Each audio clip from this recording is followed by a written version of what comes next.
Bueno, ¿cómo están? Mi nombre es Fernando Besone, soy médico veterinario. Me encuentro integrando el grupo de Sanidad Animal y en esta oportunidad les vamos a traer una charla que está referida a qué enfermedades circulan en nuestras granjas y por ahí poder ver si nos da el tiempo tirar algunos tips en la correcta toma y remisión de muestras, ¿sí?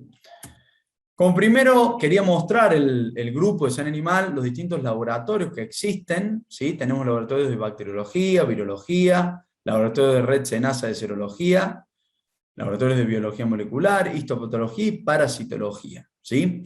En cuanto a los recursos humanos que existen, tenemos 7 profesionales somos y 2 técnicos auxiliares que están capacitados justamente para llevar a cabo el diagnóstico integral de las enfermedades que afectan a los cerdos. Quería mostrar, en cuanto a la cantidad de muestra por año, ¿no es cierto?, una escala del tiempo, fíjense cómo desde el 2017, con 480 muestras ingresadas en el laboratorio, cómo fuimos aumentando, y hoy nos encontramos en septiembre del 2021 con 600 muestras, y con un pico de muestras en 2019 de 735 que ingresaron al laboratorio. Cabe aclarar que acá no están contabilizadas las muestras que entraron para serología, ¿sí? Que son muchas al tener, ¿no es cierto?, un laboratorio de red SENASA para justamente el diagnóstico de enfermedad de Oyeski y brucelosis como enfermedad de denuncia obligatoria. Si nos ponemos en detenimiento en cuanto al diagnóstico por sistemas, podemos observar que en estos 4 años, ¿sí?, 2016, 17, 18, 19, vemos que sobresale sobre todo el diagnóstico del complejo respiratorio porcino, con más del 50%, ¿sí?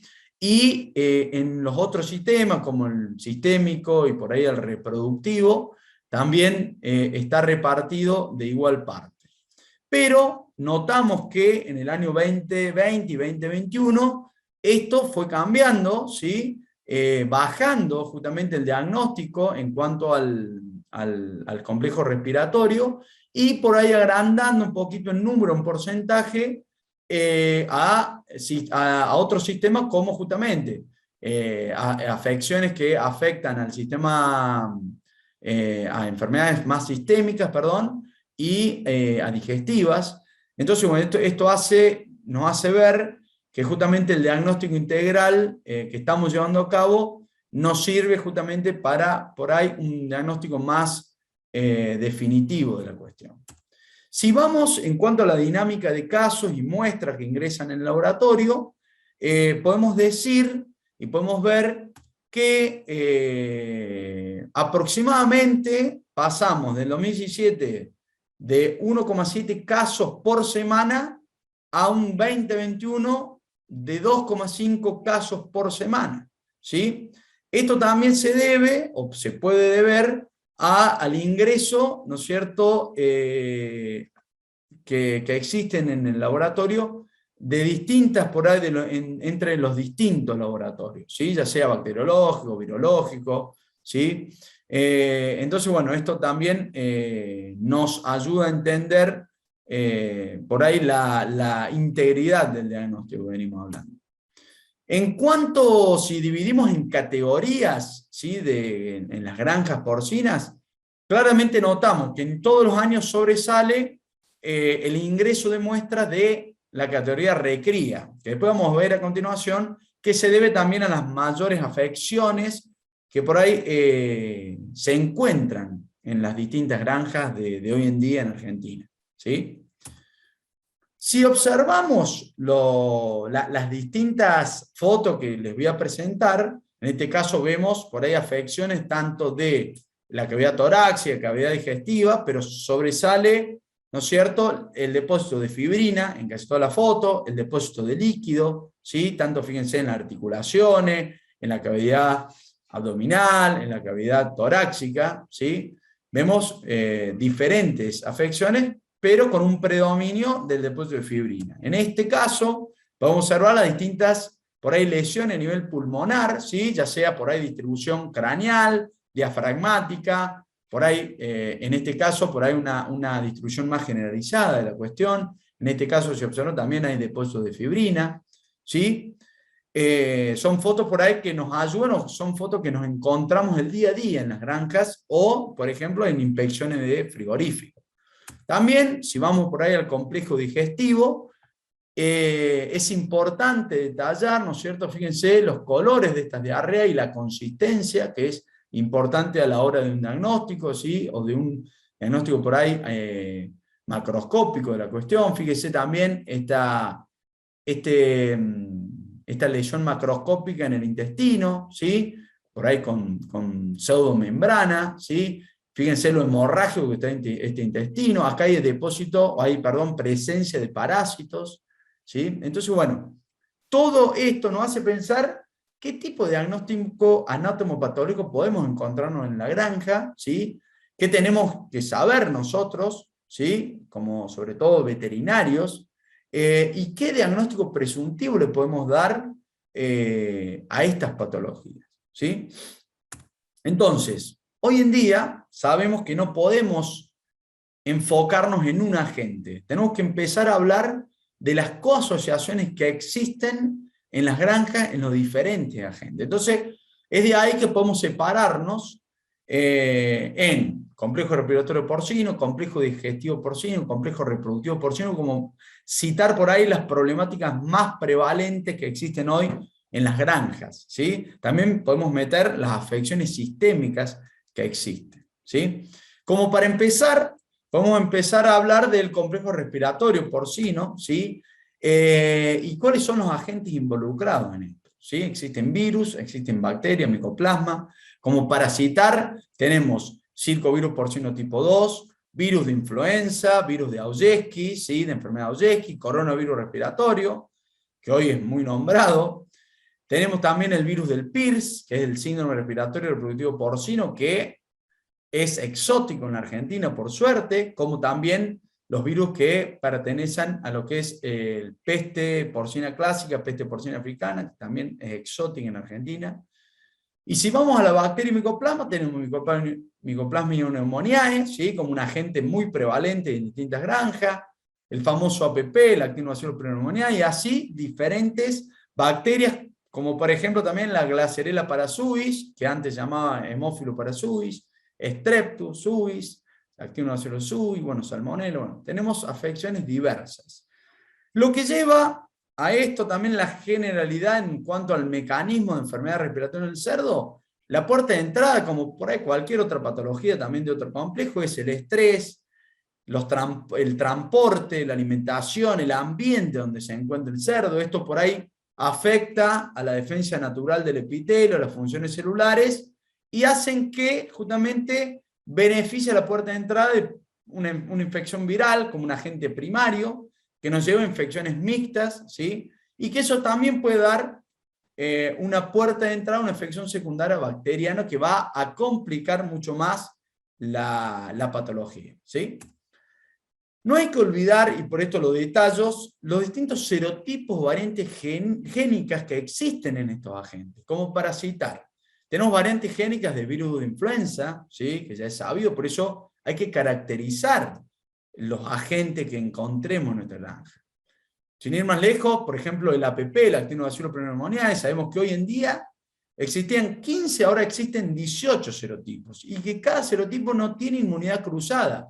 Esto quiere decir que, por ejemplo, si nosotros estamos vacunando contra el serotipo 1 en nuestra granja, porque sabemos que existía el serotipo 1, y nos llega a ingresar un serotipo 3, la vacuna que estamos utilizando no va a servir, ¿no es cierto?, para este serotipo, ¿sí? Después podemos empezar a hablar de vacunas, qué vacuna existe en Argentina, pero es importante entonces que le queden claro que tenemos que conocer o caracterizar los diferentes agentes que tengamos en nuestra granja. Si pasamos, por ejemplo, a un diagnóstico más macroscópico, sabemos que existen bronconeumonía catarral o supurativa, bronconeumonía fibrinosa, la pneumonias porcina, la neumonía intersticial, neumonía embólica, neumonía granulomatosa, que está detallado, por ejemplo, en esta figura, ¿sí?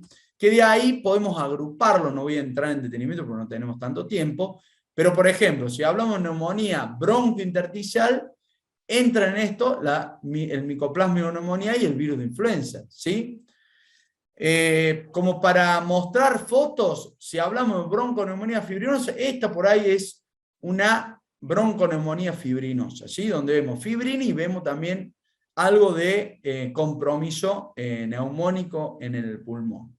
Ahora, si vamos a hablar de neumonía broncointersticial, podemos también hablar de, como dijimos, micoplasma, ¿sí? O influenza, y vemos esta afección. Y esta es más también de bronconeumonía fibrinosa, donde hay un compromiso ya del pulmón y también un compromiso de la pleura. Cuando hablamos de agentes que están involucrados en el complejo digestivo porcino, podemos hablar de bacterias que afectan el periodo de lactación del lechón.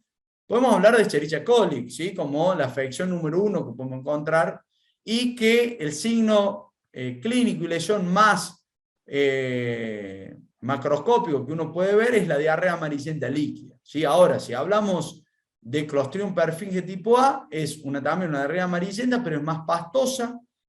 En cuanto al Clostridium perfringens tipo C, podemos ver una diarrea acuosa, pero es más sanguinolenta. No nos tenemos que olvidar que existe también un Clostridium difficile, ¿sí? Que la afección por ahí es una muerte más súbita. En cuanto a lo viral, en lactación, tenemos que citar el rotavirus, ¿sí? Con una diarrea acuosa blanca amarillenta. Tenemos que también detallar los coronavirus, ¿sí? La diarrea epidémica porcina con una diarrea más acuosa, con una deshidratación severa, muerte, más del 70, 80, 90% de la camada. Y después vemos también diarrea severa, pero con un signo de vómito, que es raro.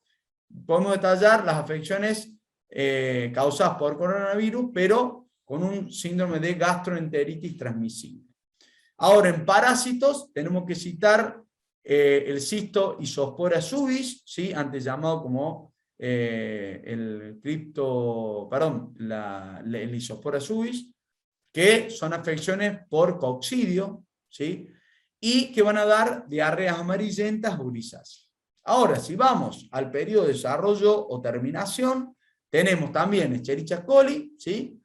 Que pueden dar desde diarreas a edemas, síntoma nervioso, pero afecciones que más sabemos ver en terminación, ¿sí? Son las afecciones causadas por Brachyspira idiosyntheriae, Pilosis coli o Leucemia intracelulares, que puede ir de una diarrea sanguinolenta mucosa, ¿sí? O una diarrea mucosa acuosa, sin sangre, que afecta el intestino grueso, hasta diarreas pastosas con sangre, ¿no es cierto?, con pérdida de peso, que es una afección más del intestino delgado, el ilion, que es causada por la leucemia intracelular, ¿sí? Después tenemos también afecciones por salmonela entérica, ¿sí? La salmonelosis, con diarrea acuosa, con o sin mucos, que puede haber a veces depósito de sangre, pero la lesión más clásica es cuando uno abre y hace la necropsia con lesiones necróticas en la mucosa del colon y ciego. Y también el coronavirus puede afectar también a edades más avanzadas, ¿sí? Con diarreas profusas que pueden remitirse a la semana, ahí como dice la filmina. En cuanto a las fotos, como dije anteriormente, es clave ver el color, ¿no es cierto? Y la composición, la consistencia que tiene la diarrea.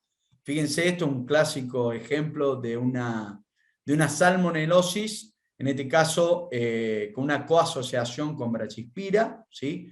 Y esto también son los casos del engrosamiento del ilion a través de la bacteria Lawsonia intercelulares, ¿sí? Si pasamos por último al complejo complejo reproductivo porcino, tenemos que dividir entre virus y bacterias. Por ahí las afecciones más frecuentes que sabemos ver son a través de parvovirus. En algunas granjas en Argentina podemos observar también virus de la enfermedad de Oyeski. Tenemos que hablar de PIRS y peste porcina clásica y africana cuando hablamos de afecciones reproductivas, que por suerte son exóticas en la Argentina.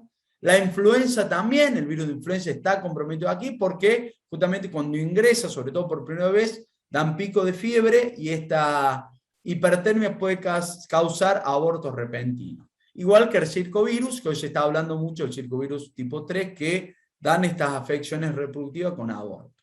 En cuanto a las bacterias, podemos citar lo que es brucelosis, leptospiras. También tenemos infecciones ascendentes, ¿sí? A través de Escherichia coli, Streptococcus, estáfilos, ¿sí? Clamidias, micoplasmas, erisipelas también tenemos, salmonela, bueno, todas estas bacterias también están comprometidas. ¿Qué vamos a ver en la granja o qué nos van a llamar a nosotros como veterinarios? Justamente que vamos a ver momias, vamos a ver abortos frescos, podemos ver los microabortos, ¿sí? Todo esto son justamente el llamado de atención que hace pensar que tenemos alguna afección reproductiva en la granja, como también las repeticiones regulares e irregulares, si es que hay registros en las granjas.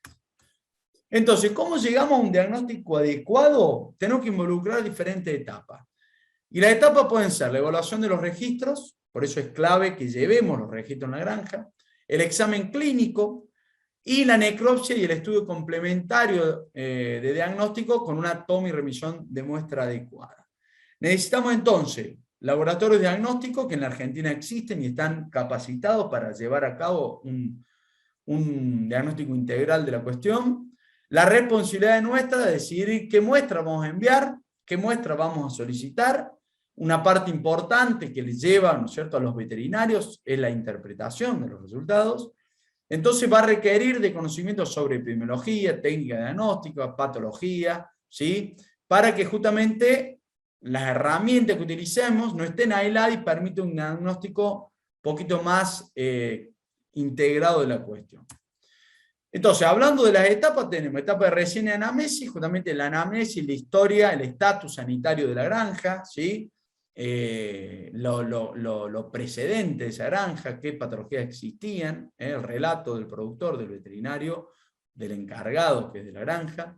Una etapa de examen clínico, como decimos nosotros, el H al bisturí, porque no tenemos que abocarnos al cerdo únicamente, sabemos que el cerdo es una especie que tenemos que evaluar poblacionalmente, no es un perro, un gato, un caballo, ¿sí? Entonces tenemos que justamente abocarnos a una buena recorrida de la granja, cómo empezamos esa recorrida, cómo hacemos la inspección, cómo prevenimos, ojo con la bioseguridad de la granja, no llevar nosotros como veterinarios por ahí afección a distintas etapas. Y por último, una etapa de necropsia y toma de muestra, ¿sí? Que justamente los tips son, en cuanto a la similitud de los cuadros clínicos, no va a permitir un diagnóstico definitivo, ¿no es cierto?, por medio de los signos clínicos o la historia clínica. La intensidad de los signos clínicos puede no estar relacionado a la severidad de la infección, ¿sí?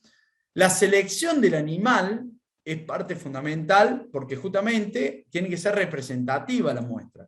Por ahí lo que decidimos cuando vamos a una granja es no agarrar, ¿no es cierto?, muestra o no tomar muestras de animales que estén medicados o que estén muy retrasados por justamente la cronicidad del cuadro. Algunos agentes por ahí pueden ser, pueden causar, como dice ahí, lesiones pulmonares macroscópicas, histopatológica similar.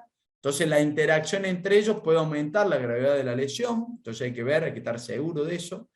Y la necropsia de los animales que encontramos como muertos, o la evaluación que se hace en frigorífico por ahí, es una etapa importante. Nosotros siempre decimos que el animal muerto hay que abrirlo. Es justamente, esos animales te dan pistas a lo que está pasando en la granja. No sé si vamos a tomar muestra de ese animal, pero justamente te va a servir como una pista para saber qué está pasando, ¿sí? Entonces, la importancia de un muestreo adecuado es, y va a depender el éxito del diagnóstico, va a depender de la elección de las muestras, ya que estas deben ser representativas y encontrarse en un buen estado de conservación para que nosotros decidamos enviar, ¿sí?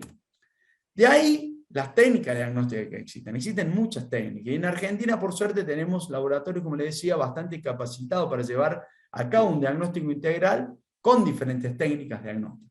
Por ejemplo, hay que definir objetivo, evaluar costo-beneficio. Si hacemos PCR o serología de Glasserella parasui, de circovirus, eso va a depender mucho del criterio veterinario que tengamos en ese momento.